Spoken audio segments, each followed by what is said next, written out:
Well, Bronco Nation, the college football season might still be a month away, but the NFL season is upon us. Less than 24 hours from the release of this video, the Jacksonville Jaguars and the Raiders will be squaring off against each other for the first NFL preseason game of the season. So I thought it more than fitting to release my Boise State players in the NFL viewing guide for Boise State fans. I'm going to go through all the Boise State players that are currently listed in the NFL on active duty rosters. So this might change throughout the season as players get moved down to the practice squads and players get elevated. But according to ESPN, these are the players from Boise State who completed their careers at Boise State. So clarification up front, this is not anybody who's ever come through Boise State, but if you graduated from or played your last season of college ball at Boise State before you opted for the draft, you are going to be included on this list. This is a rooting guide for Boise State fans. I'm also going to be talking about Boise State fans' expectations here for these players in the preseason and the regular season. So this is a rooting guide for both of those. I'll let you know which players are on which teams and then the probability that you'll be able to see them play in the preseason, so you can kind of figure out which teams you want to follow during the preseason if you don't have an NFL team that you follow regularly, and then which players you're most likely to see during the regular season. So let's kick this off right off the bat. Number one here, and this first part of the list, I'm going to be going the first overall, the top level for Boise State fans as far as rooting guides go, as far as teams that they're going to be wanting to support, that the most Boise State players most likely to see. So this is first level. Then we'll go to second level, which is going to be kind of your second stringers or guys you might not see as much, but you still have a little bit of viewing. And then the third level is going to kind of be your backup players, and then O-line players who still, while important, you're not going to be seeing as much on the screen because the focus of the cameras is going to be elsewhere. So going with the first level here, we have the Dallas Cowboys. No mistake or no surprise there. However, there is a much smaller number of players that have been here in the past. Only 2 players now from Boise State. Of course, not counting Kellen Moore, offensive coordinator from Dallas Cowboys, but only 2 players on the field here for Dallas from Boise State. DeMarcus Lawrence, defensive end, Leighton Vander Esch, linebacker. You shouldn't see these guys much in the preseason, if at all, but in the regular season, these 2 guys, big parts of that Dallas defense. Now, Leighton Vander Esch, he does need to be careful this season. This is really kind of a prove it that he's back. He kind of had that chance last year, and he did okay, but he's dealt with a lot of injuries. He needs to ensure that that first incredible season, that rookie season that he had, he's starting to get, I don't agree with this, but he's starting to get a little bit of a stigma of kind of a first-year flop just because of the injuries he suffered afterwards. So he needs to prove he's 100% back, not have any injuries or significant injuries that keeps him out this season, and have a good year. I think he can do it. I'm excited to see what he can do this year. Second is going to be the Miami Dolphins. Only 1 player with them, but it's going to be Cedric Wilson. He's listed to start right now on their depth chart. They shelled out big for him, $22 million, 3-year deal with him. I think you'll see him in both the preseason and the regular season. Expected to be a starter, but I think that you are going to see him in the preseason as they try to figure out this offense that they have. I mean, they have a lot of new players on this offense, a lot of new faces that they're trying to figure out there anyway. So I think you'll see him in the preseason as they try to work out this offense. So I'm excited for him. Regular season and preseason should be able to see a lot of action out of the Miami Dolphins here for Cedric Wilson. Third team here is going to be Vikings. They have 2 players. Ezra Cleveland, offensive lineman, starter.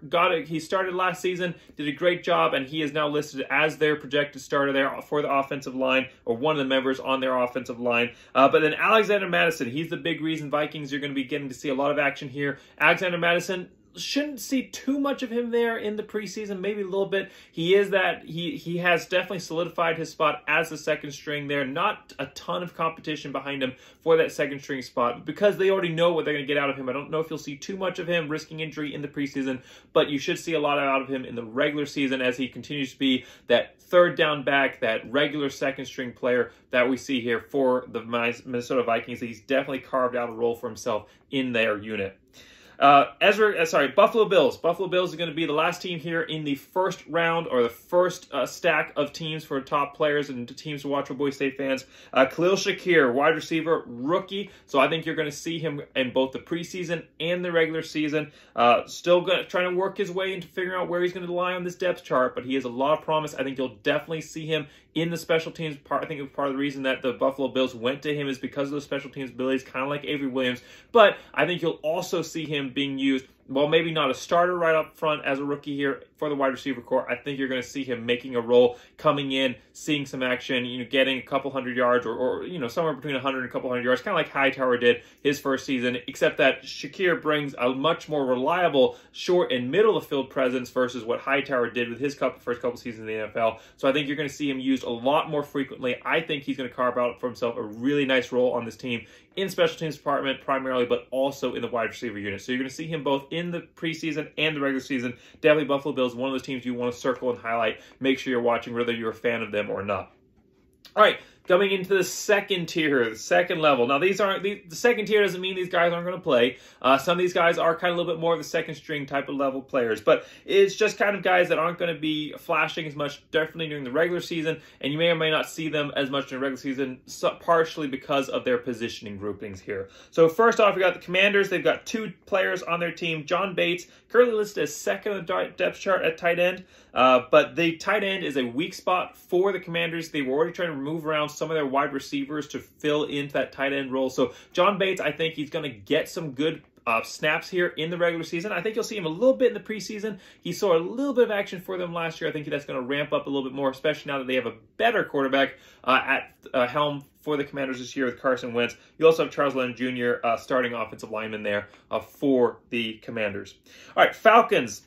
Of course, Avery Williams, he is their starting punt returner. He had a really nice year last year in his rookie season. I think you're going to see him a lot in the preseason as far as playing at that cornerback role. They threw him in a little bit last season at cornerback, and he had some nice plays, and he saw some action in the preseason as well. So I think you're going to see a lot of influence out of him in the preseason. I think you actually see a lot of action in both returning punts and in playing in that cornerback role. Once it comes in the regular season, just because of his height and size, he's probably going to end up being relegated to more of that just special teams role, but it's still an important role, and he had some good plays last season. All right, we've got the Cardinals here. Tanner Vallejo, linebacker. He had some limited action last season. He's kind of carved out a role for them as a sturdy backup. Currently listed as 3rd on the depth chart. I think you will definitely see him in the preseason. Don't expect to see much of him during the regular season, but he has seen tackles every year that he's been in the league or been on a team in the league. So he had 11 tackles last season. I think we can expect probably a similar number for him this year. And then the Browns, Curtis Weaver. It has been a tough start to Weaver's career. Of course, leaving early for the draft. Decision a lot of people question. I really don't like players leaving early for the draft except for limited circumstances. Like, I understood when Jay Ajayi left because, he'd been kind of worn down a lot and had some knee issues and had a very limited amount of time that he was going to be able to go out and make some money, which we ended up seeing in his NFL career, retiring early. So I was okay in that circumstance. But in general, I'm really not for players leaving early for the draft. I think it hurts their team, and I think it also hurts them, especially when you're coming from a group of 5 team where you don't have all the eyes on you. I think it's always better to wait to that senior year and really develop yourself and get into the national spotlight a bit before you jump ship and move on to the next level. And I think that's kind of playing out here in Curtis Weaver's career. Drafted late in the draft to Miami, traded to Cleveland, and he is now listed currently as 4th on their depth chart. He had 1 tackle for them last season. Really not slotted here to see much playing time. I think you might see him in the preseason if he can kind of fight his way, trying to stay on this depth chart here. But in the regular season, I really don't think you're going to see much out of Curtis Weaver here. But definitely during the preseason, a guy I think you're going to be able to see see him play for sure. All right, now here's the 3rd tier. These are the last groups. These guys are the pure backups. You're not going to see much of them during the regular season. Now, there are some guys here you want to keep an eye on during the preseason. We're going to talk about that here in a second. But these are your backups and kind of your offensive line positioning groups here. So first here, Denver. This is more probably, for Boise State fans specifically, this is probably the most exciting preseason team to keep an eye on here because Denver has a real second-string battle here for quarterback going on.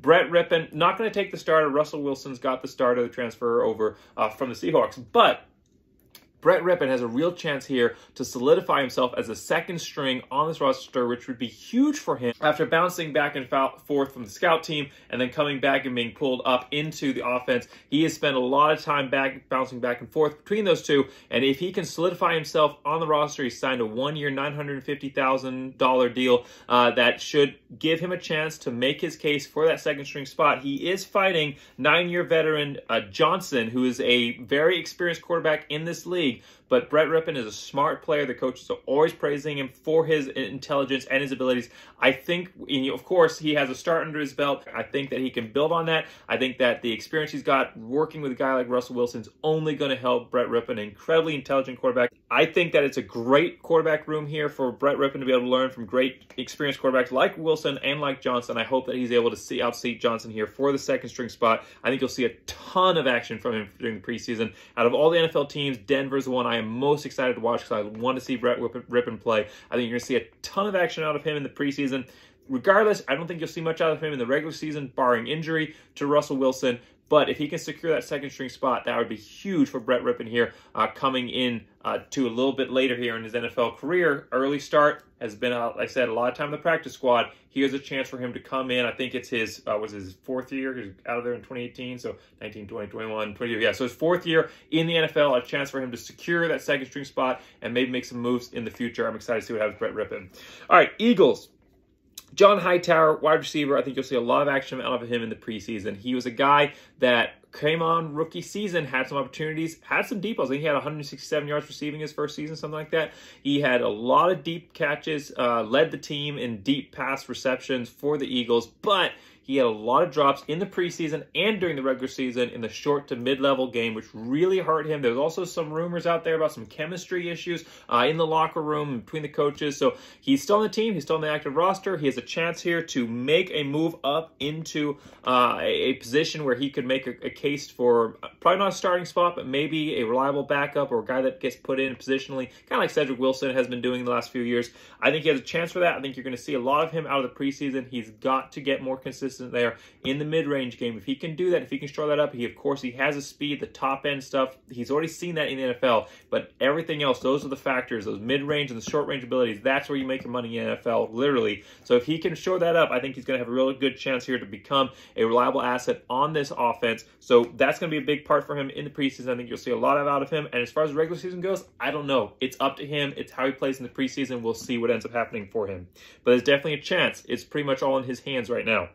All right, then lastly here we've got the Giants, David Moa, nose tackle. He's second on the roster, so you'll probably see him during the regular season, maybe a little bit during the preseason, but nose tackle is kind of one of those harder ones. If you're just watching a team for one player, nose tackle is kind of one of those harder ones to watch, so that's why I put it in this third category here. Again, not buried in the depth chart as deep as some of these other guys. I think you definitely will see him play, but nose tackle is kind of like the offensive line there of the defense. You're just kind of just pushing up against the guys, and occasionally maybe you'll get the running back, he runs right into you. So I don't know if he's going to see too much action there as far as tackles, as far as sacks go, especially being in that second string spot, but I think he will see a little bit of action, and I think he'll see a little bit of playing time in the regular season.